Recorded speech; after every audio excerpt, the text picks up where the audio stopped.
আসসালামু আলাইকুম। সবাই তোমরা কেমন আছো? শীত পড়ছে। আর তোমরা তো জানো যে আমার ভিডিও ফলো করো রেগুলার। খিচুড়ি আমার কত পছন্দ।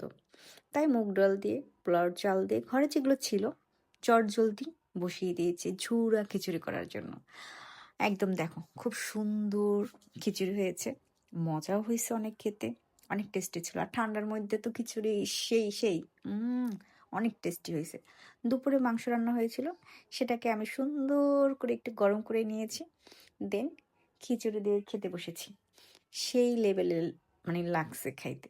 খিচুড়ি, মাংস, বেগুন ভাজা, আচার, ডিম ভাজা, মানে খিচুড়ির সাথে তুমি সব কিছুতেই খেতে পারবে।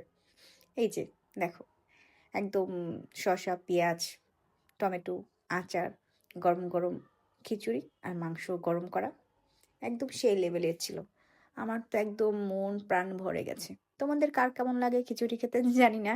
আমার কিন্তু ভীষণ পছন্দের লেভেলের একটা খাবার খিচুড়ি। সে বর্ষা, শীত, গরম যে ঋতুতেই হোক না কেন।